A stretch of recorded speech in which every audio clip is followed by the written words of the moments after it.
a hypocrite, a thief, and a liar. This is a man named Eric Monte. He was one of the creators and writers of the Norman Lear show Good Times back in the 70s. He says Norman Lear never properly paid him for his work in creating the show, and that Lear has wrongfully claimed credit for creating a number of shows that were based on characters or ideas that Eric came up with. I said, if you want somebody funny to own the junkyard, you need to hire Red Fox. And Norman Lear said, Red who? And Norman Lear said, no. This is a white show. 2 months later, he was doing Sanford and Son with Red Fox. I've always thought it was a little odd that Norman Lear, this Jewish guy from New Haven, Connecticut, could single-handedly create every single groundbreaking television show featuring working-class black families in the 70s. But when I first heard that there was a black man who was accusing Norman Lear of poaching his ideas and not giving him the proper credit, I have to admit I was a little skeptical. I had to fight and argue with Norman Lear for 3 years to show a complete black family on television. Eric Monte, who suffered with drug addiction, homelessness, and eventually lost everything he had, says Norman Lear stole his ideas for shows like Good Times, The Jeffersons, Sanford and Son, and claimed them as his own, cheating Monte out of creator credits and millions of dollars. But is there any veracity to this claim? I'm Dara Starr Tucker, and this is The Breakdown. I grew up with this Norman Lear mythology. The spiel was that he just somehow had a sense for what America was ready for and had enough knowledge of the black experience to create these shows that reflected our culture and that knocked down racial barriers. He has 5 Emmys, the National Medal of Arts, and the Kennedy Center Honor. Surely there couldn't be any truth to the rumor that he was a thief. Eric Monte, who was born Kenneth Williams, grew up in Chicago's inner city, in the Cabrini Green housing projects to be exact, the very projects where the groundbreaking show Good Times was set. In his estimation, it was a great childhood, filled with rich experiences that he wanted to share with the world. I started looking for some black heroes, and I saw Mantan, Deppy Fetchit, and Amos and Andy, and I thought they were real funny, but I didn't want to be them. In fact, I was ashamed of them. So I made a vow. I grew up, I was going to make some black heroes.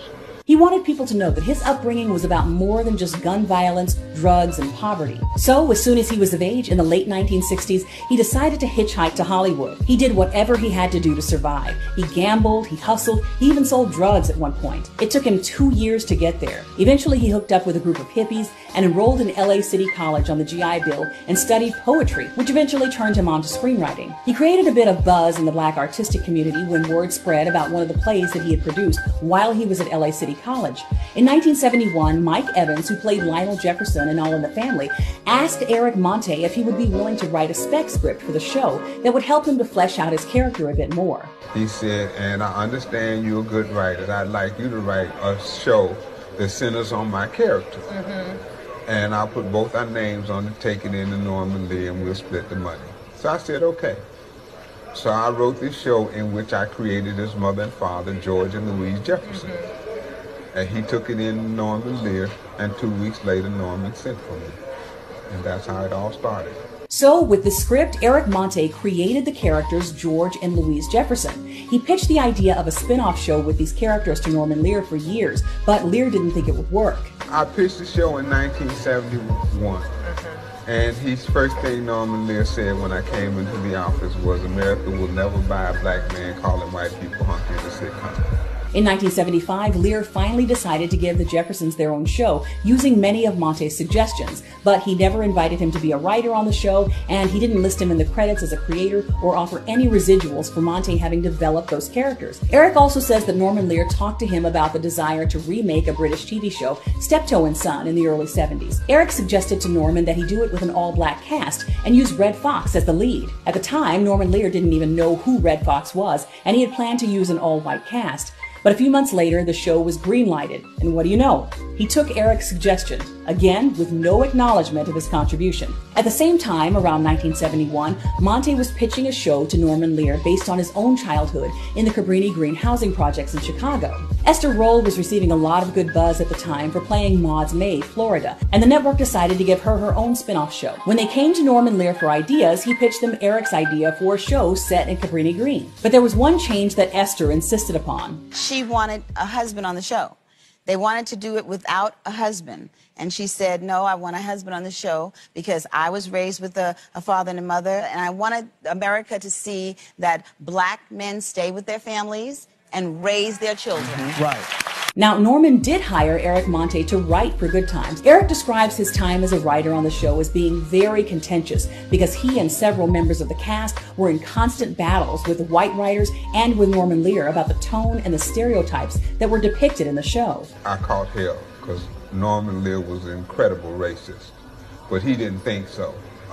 And everything they wrote was stereotypic. They thought of black humor as, yeah, I was a boss, I was going to go down by the river. I'd fight them tooth and nail. They'd ignore me in the offices. Take that Yazoo stuff down to the cast. John Amos, Esther Roll, and Johnny Dubois would have a fit.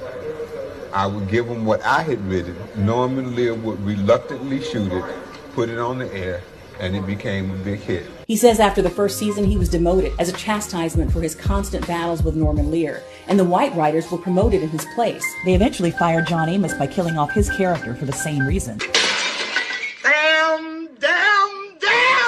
After the second season of Good Times, Eric Monte got a deal to write the Cooley High movie, and he left Norman Lear's production company altogether. Eric's movie Cooley High was a breakout hit in 1975, and that prompted ABC head Michael Eisner to call him in to discuss creating a show based on his movie. That show eventually became What's Happening. Eric wrote a pilot for the script, and ABC accepted it. Because he had been burned so badly by Norman Lear, Eric fought for more control this time and wanted to put the show out through his own production company. ABC execs said that because he didn't have any producing experience, they would have to hire a couple of line producers to work with him. Eric Monte's agent, Bernie Weintraub, also repped writer-producers Saul Turtletaub and Bernie Ornstein. When he finally saw the production deal, it was listed under something called Toy Productions. And I was like, who the hell is Toy Productions? Turtletaub and Ornstein had gone out and formed a company with Bud York and Norman Lear's partner. ABC had signed to do the show with that company, and my agent, Bernie Weintraub, had negotiated the deal, all behind my back. So Monte went to the Writers Guild to try and get them to mediate the situation. They offered him the bare minimum, which was a huge insult.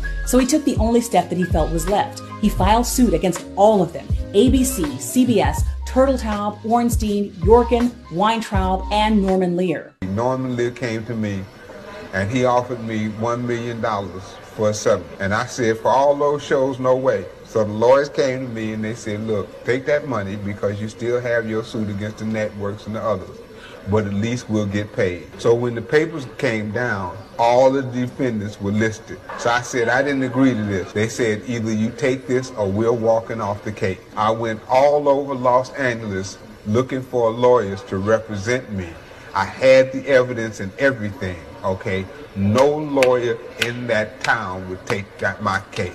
This was 3 days before the statute of limitations ran out on the oldest accusations in the suit, so he was forced to take the settlement. After that, he was effectively blackballed in the industry and couldn't get much work. He fell on hard times in the late 90s and developed an addiction to crack cocaine. He eventually ended up at the Salvation Army, where he continued to write scripts that he hoped to have produced. He kicked his drug habit in the early 2000s and is still living. If you think about it, here was this young black kid from the streets, talented but unsophisticated, didn't know how the business worked and just wanted a place at the table. Through sheer talent and grit, he miraculously gets one, but is shortchanged over and over by industry power players. Are there misrepresentations or exaggerations in his story? We'll probably never know, since Norman Lear, who's 99 years old, has refused to respond to any questions about it. Unfortunately, it's not hard to imagine this story playing out exactly as he says it did. What can't be questioned is the indelible legacy that Eric Monte has left on the culture with the characters and stories that he brought us, regardless of whether he will ever receive his proper recognition or not.